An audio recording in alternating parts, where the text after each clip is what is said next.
Oh, what are you making me do? Welcome back, folks, to what has been our most ambitious video and biggest adventure to date. This time Ross and I teamed up to tackle some historic sites in the area of Callander, Scotland. North of the Wall, we're a group of friends that share a common passion for history that took place long before we gained our classical civilization degrees in 2003. Flash forward a few years, few grey hairs, and we're teachers of a variety of different disciplines that share our knowledge with young people. We've started this site though so we can bring a sense of that to a wider audience in the hope that you can learn a little bit more about the unseen history that lives and breathes just under your feet. In this episode, we'll take you into the heart of Pictland near Callander, starting off in the town itself, and we'll take you into an Iron Age hill fort with views out over the Roman fort at Bowcastle, and then just set off again up the road to a little bit further on at St Fillan's, where we climbed Dundurn hill with its rocky prominence known as St Fillan's Chair. So come and join us on this hot day in the Scottish summer on our next adventure. Ross, what are we standing on? We're standing on a random motte from a Norman motte and bailey castle. This would have been where probably a wooden keep would have been at the time, built on an artificial mound, and down below, perhaps down that way, there would have been a wooden palisaded surrounded small village that protected the farmers, and then you've got natural protection from the and access to water from the river down there. Awesome. And there's an old graveyard as well. Following the path out of Callander takes us to Dunmore hill fort, and we've approached it from a slightly unusual angle to get a slightly better view of the surrounding area. Over the next couple of photographs you can see the path as it leads up to the summit of Dunmore Hill and the Iron Age fort that would have commanded a view over the area. You can begin to make out in the ground of some of the photographs the rocky remains of the walls that we're walking over. And as we get up to the top, Ross is going to talk us through some of the things that we can see. Yeah, that's so well. See it? Yeah, I can see the... 2 metres in diameter, they said.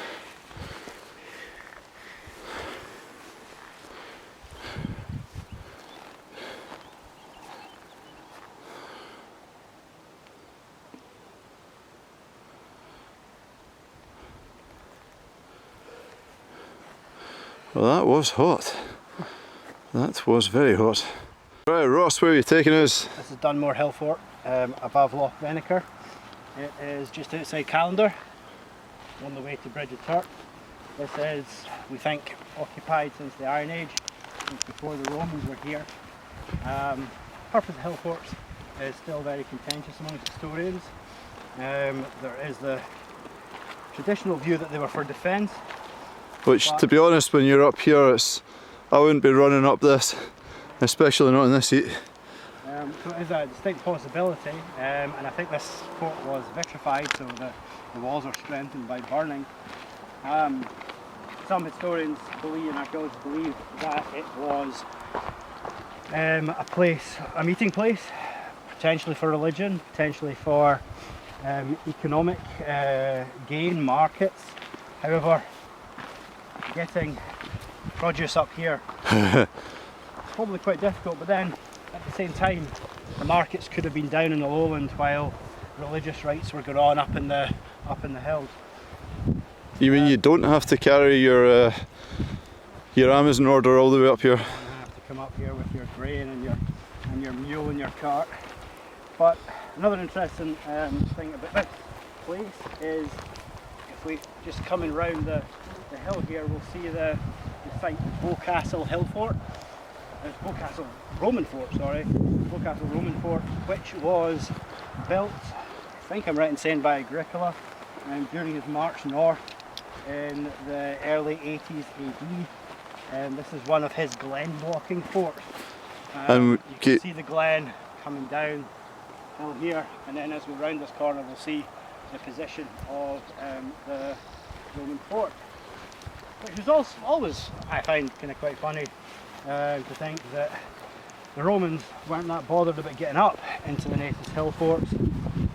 They just liked watching it, so they built their forts on the lowland and waited for them to waited for the natives to come down.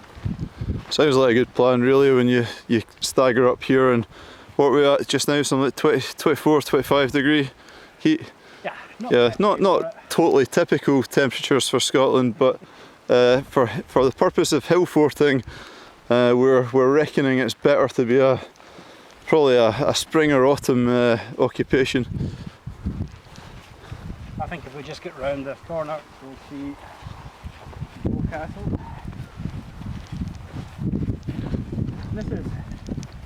This place has been occupied for thousands of years. You see the wall that we're currently walking down as well. Now, what remains of it, people kind of assume that they're walking up a path, when in fact I think this is the remains of one of the outer defences, isn't it? So, Iron Age paganism, Romans came along, turned millennia, and then as Christianity developed in Scotland between the Roman period and the 700s, this is when towns began to develop towards the end of the Viking Age and into medieval times. And there is also a medieval Mutton Bailey remains down next to the car park in Callander. What you're seeing there on the plain to the left of the farm is where Bow Castle, Roman fort, was placed. The farm steals its name and grandly calls itself Bow Castle Farm. And as we were getting down there, you can not greatly from here on the camera, but you can make out the remains of the ditches, probably towards the back of that sort of bit of farmland. And at the end of the valley, where Agricola was trying to block for purposes of not being caught in a pincer movement by natives going up his rear. And you can kind of see how as we come down here, you've got Loch Venacher over this way too, which is spectacular. If you've never been to this part of Scotland, you know, this is really a Visit Scotland shout out just now. Absolutely cracking and outstanding view. Right, Ross, what have you brought us this time? This is Dundurn, Pictish, not fort, but Pictish centre. The interesting thing about this one is the Picts were pagan a lot longer than the Scots of Dalratia. We're quite close to the border between the two early historic kingdoms. But what we have in front of Dundurn, you can see, is the ruins of a chapel and a graveyard, Christian, which shows that in the period when the Picts were being converted by the Scots and by the Angles, there was a pattern of placing Christian churches, Christian high crosses close to pagan centres to try and one, convert, but also two, to say that this place is now Christian. And so it also shows that throughout the changes in religion and throughout the changes in political leadership, that the places that were important back in the Iron Age, such as this one, the places from the Iron Age into the Roman times and into the early historic period, stay important areas. They don't change. It's just the political leadership or religious influences that change, but the settlement centres stay the same. We'll take a quick wander over to see the graveyard, and also to get out of the way of the war sheep over there. One of them's kind of eyeing me a little bit suspiciously, and now they're showing the tourists their bottoms as a deterrent. Although these war sheep are on the wrong side of that barbed wire, interestingly. Oh, shield wall. So this is interesting.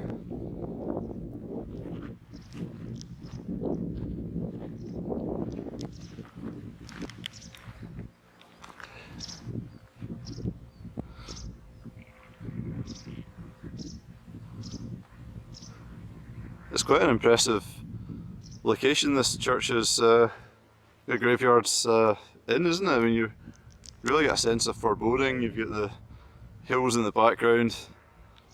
Right over there you had Loch Earn,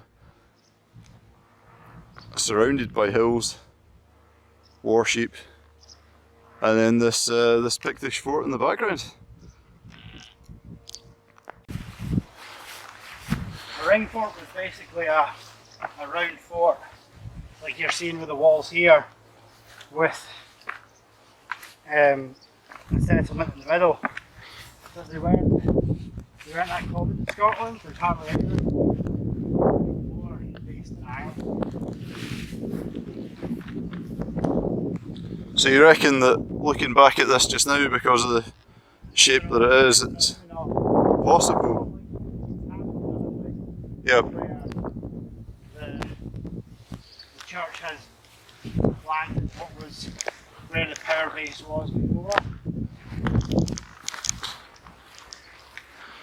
So you're saying the church might have supplanted the kind of more pagan? Well, that's what it definitely did, was the church and the nobility eventually worked hand in hand. So St Columba and the kings of Dalratia basically both got power, fed off each other for power. So the church gained influence amongst the people and were able to convert more with the king's support. But at the same time, the king was able to use the church as a propaganda machine to say that he was the one chosen by God, or they were the ones chosen by God to rule. So they helped each other in the end. Right, so we're going to go to this Pictish hill fort, which is emerging in the distance. Wide angle lens maybe making it look further away than it actually is. But one of the things that is a little bit, I don't know, mysterious is who exactly were the Picts? Now, I think in Scotland we tend to almost use Pict as a bit of a catch-all term, but do you want to talk a little bit about what we mean by a Pict, Ross? Picts were...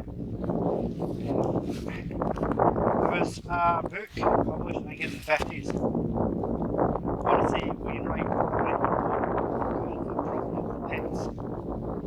Basically saying that they were a completely different grouping to us. Their origins were from, they were not indigenous to this country, they came from elsewhere. And it's really a view that has been born through the literary writings of people like Bede and I think the Census, Fer Alban mentions it, that these were a different people.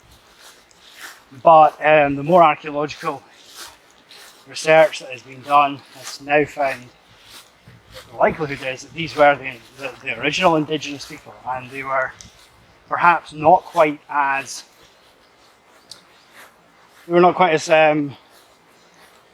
certainly religiously, they took longer to convert.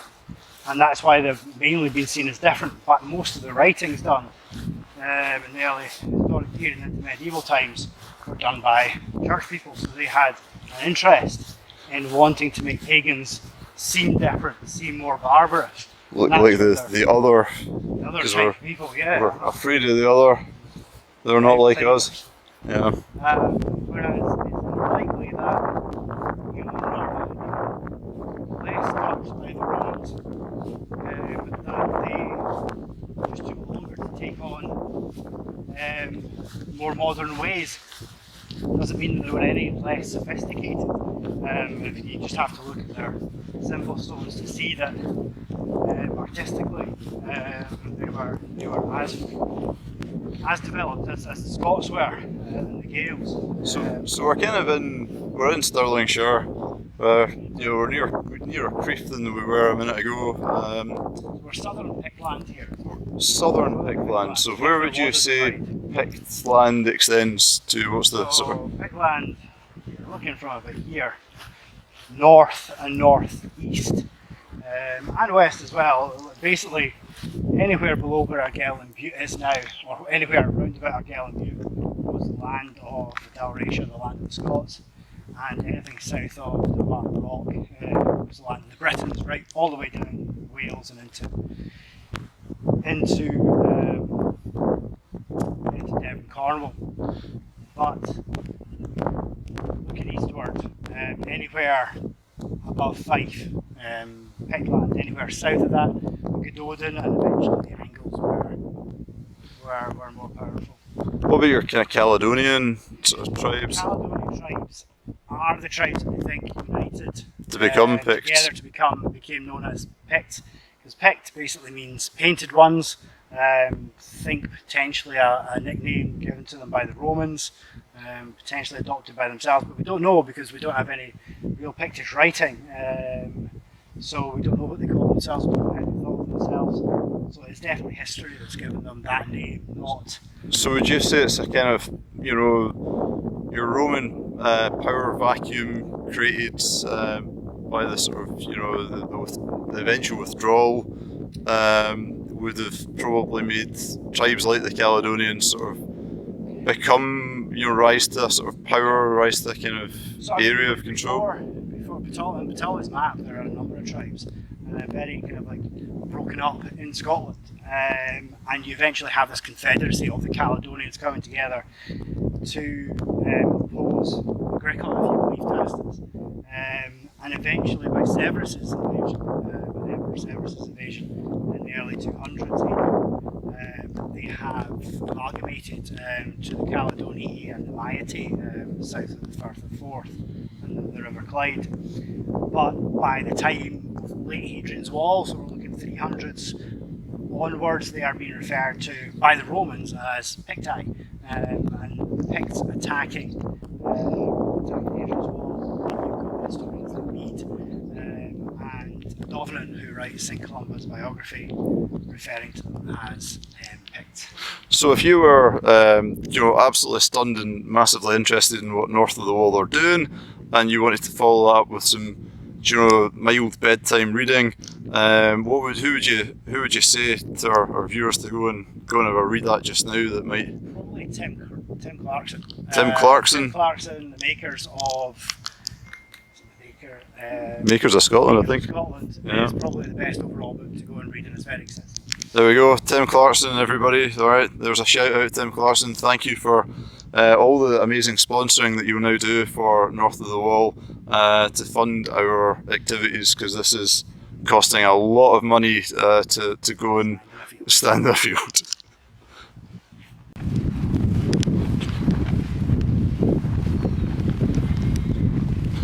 Is this where we get heroic shots of you going across a bit of really going to be heroic. Treacherous water? Yes. Not really heroic,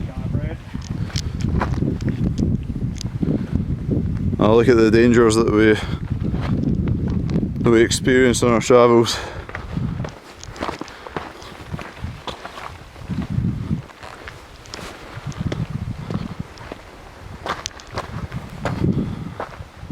That's not a sheep. It's a goat. Where there's goats, Ross, there must be a troll bridge. Yeah. Keep an eye out for trolls. Yep. What they don't show on these videos of ours are the defenders of the Trossachs, which are really the Great Scottish Midgie, which Ross is making the heroic sacrifice to feed them with his shining white legs. Alright, do the gladiator scene then. No, I'm keeping moving. Yeah. And through the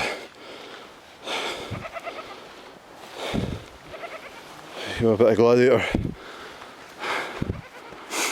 Oh, what are you making me do? Oh, I'm happy to come back and who you are.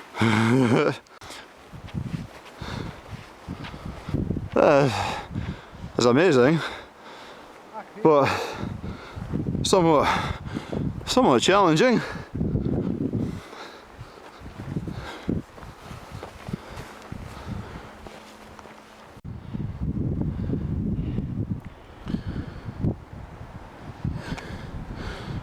I think it would be lying to say that last bit was fun.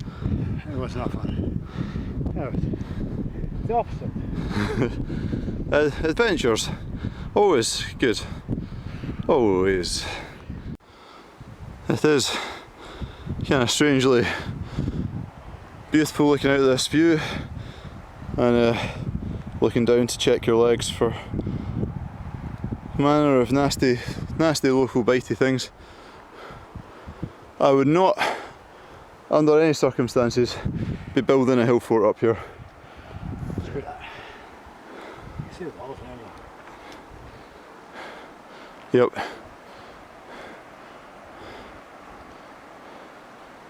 I think we've just been through the walls. I kicked a wall a minute ago, I suspect.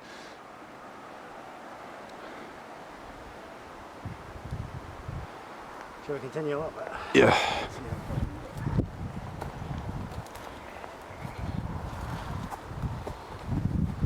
And you can see definitely make out the walls from here, look at that.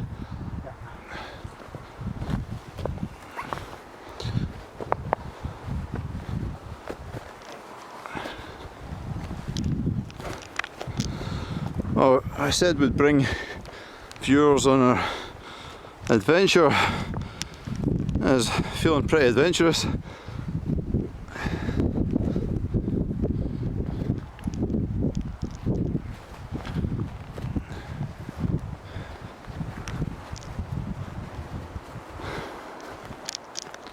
And quite spectacular. Right, we're just about there to see the first of the ridges up the top.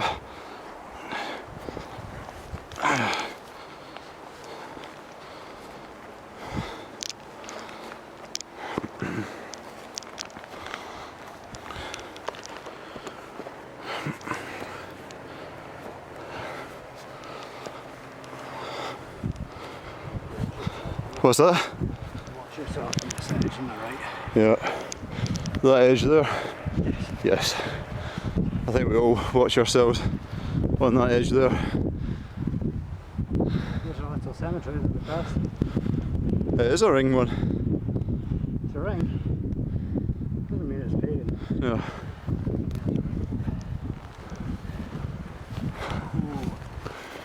So is this the scree slope to finish then?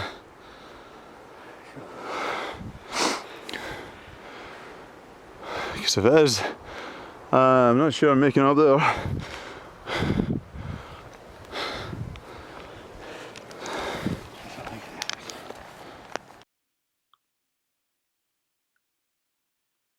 So after an executive decision about safety, Ross and I decided not to go up onto the top of the Citadel Rock, and we're quite content to have breached in our defences of the fort.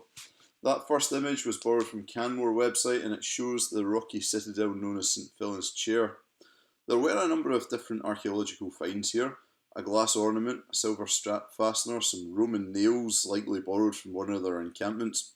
Romans made good nails apparently, and also the joyous human remains as well. This is an ideal location for the Picts as their fort provides views across the Strathearn, which, as Ross described, was an important route from Dalriada to Pictland, and so meant that this fort retained its importance in the region right up until the 10th or 11th century. Thanks for following us in this adventure, and support our work by doing one or all of the following things. Join our YouTube channel, follow our Twitter feed, sign up for free membership of our site, and even check out our photographs on Instagram. See you on the next one.